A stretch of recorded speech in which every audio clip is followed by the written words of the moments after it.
जब हनुमान से हारे शनि। शनि के नाम से ही हर व्यक्ति डरने लगता है। शनि की दशा एक बार शुरू हो जाए तो 7.5 साल बाद ही पीछा छोड़ती है।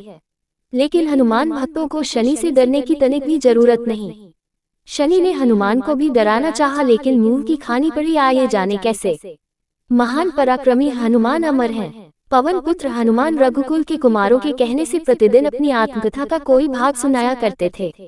उन्होंने कहा कि मैं एक बार संध्या समय अपने आराध्य श्री राम का स्मरण करने लगा तो उसी समय ग्रहों में पाप ग्रह मंदगति सूर्यपुत्र शनि देव पधारे। वह अत्यंत कृष्ण वर्ण के भीषणाकार थे। वह अपना सिर प्रायः झुकाए रखते हैं। जिस पर अपनी दृष्टि डालते हैं वह अवश्य नष्ट हो जाता है। शनिदेव हनुमान के बाहुबल और पराक्रम को नहीं जानते थे। हनुमान ने उन्हें लंका में दशग्रीव के बंधन से मुक्त किया था। वह हनुमान जी से विनयपूर्वक किंतु कर्कश स्वर में बोले, हनुमान जी, मैं आपको सावधान करने आया हूँ। त्रेता की बात दूसरी थी, अब कलियुग प्रारंभ हो गया है। भगवान वासुदेव ने जिस क्षण अपनी अवतार लीला का समापन किया उसी क्षण से पृथ्वी पर कली का प्रभुत्व हो गया। ये कलियुग है। इस युग में आपका शरीर दुर्बल और मेरा बहुत बलिष्ठ हो गया है। अब आप पर मेरी 7.5 की दशा प्रभावी हो गई है। मैं आपके शरीर पर आ रहा हूँ। शनिदेव को इस बात का तनिक भी ज्ञान नहीं था कि रघुनाथ के चरणाश्रितों पर काल का प्रभाव नहीं होता। करुणा निधान जिनके हृदय में एक क्षण को भी आ जाते हैं, काल की कला वहाँ सर्वथा निष्प्रभावी हो जाती है। प्रारब्ध के विधान वहाँ प्रभुत्वहीन हो जाते हैं। सर्व समर्थ पर ब्रह्म के सेवकों का नियंत्रण संचालन पोषण प्रभु ही करते हैं। उनके सेवकों की ओर दृष्टि उठाने का साहस कोई सुर असुर करे तो स्वयं अनिष्ट भाजन होता है। शनिदेव के अग्रज यमराज भी प्रभु के भक्त की ओर देखने का साहस नहीं कर पाते। हनुमान जी ने शनिदेव को समझाने का प्रयत्न किया, आप कहीं अन्यत्र जाएं। ग्रहों का प्रभाव पृथ्वी के मरणशील प्राणियों पर ही पड़ता है। मुझे अपने आराध्य का स्मरण करने दें। मेरे शरीर में श्री रघुनाथ जी के अतिरिक्त दूसरे किसी को स्थान नहीं मिल सकता। लेकिन शनिदेव को इससे संतोष नहीं मिला। वह बोले, मैं सृष्टिकर्ता के विधान से विवश हूँ। आप पृथ्वी पर रहते हैं, अतः आप मेरे प्रभुत्व क्षेत्र से बाहर नहीं हैं। पूरे 22.5 वर्ष व्यतीत होने पर 7.5 वर्ष के अंतर से 2.5 वर्ष के लिए मेरा प्रभाव प्राणी पर पड़ता है, किंतु ये गौण प्रभाव है। आप पर मेरी 7.5 आज इसी समय से प्रभावी हो रही हो। मैं आपके शरीर पर आ रहा हूँ, इसे आप टाल नहीं सकते। फिर हनुमान जी कहते हैं, जब आपको आना ही है तो आइए, अच्छा होता कि आप मुझ वृद्ध को छोड़ ही देते।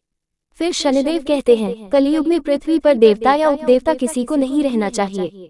सबको अपना आवास सूक्ष्म लोकों में रखना चाहिए। जो पृथ्वी पर रहेगा वह कलियुग के प्रभाव में रहेगा और उसे मेरी पीड़ा भोगनी पड़ेगी। और ग्रहों में मुझे अपने अग्रज यम का कार्य मिला है।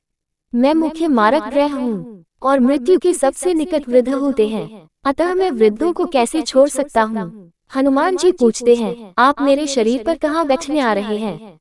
शनिदेव गर्व से कहते हैं, प्राणी के सिर पर। मैं 2.5 वर्ष प्राणी के सिर पर रहकर उसकी बुद्धि विचलित बनाए रखता हूँ। मध्य के 2.5 वर्ष उसके उदर में स्थित रहकर उसके शरीर को अस्वस्थ बनाता हूँ। वह अंतिम 2.5 वर्ष पैरों में रहकर उसे भटकाता हूँ। फिर शनिदेव हनुमान जी के मस्तक पर आ बैठे तो हनुमान जी के सिर पर खाज हुई। इसे मिटाने के लिए हनुमान जी ने बड़ा पर्वत उठाकर सिर पर रख लिया। शनिदेव चिल्लाते हैं, यह क्या कर रहे हैं आप।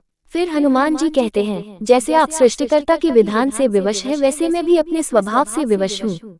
मेरे मस्तक पर खाज मिटाने की यही उपचार पद्धति है, और आप अपना कार्य करें और मैं अपना कार्य। ऐसा कहते ही हनुमान जी ने दूसरा पर्वत उठाकर सिर पर रख लिया। इस पर शनिदेव कहते हैं, आप इन्हें उतारिए, मैं संधि करने को तैयार हूँ। उनके इतना कहते ही हनुमान जी ने तीसरा पर्वत उठाकर सिर पर रख लिया तो शनिदेव चिल्लाकर कहते हैं, मैं अब आपके समीप नहीं आऊंगा। फिर भी हनुमान जी नहीं माने और चौथा पर्वत उठाकर सिर पर रख लिया।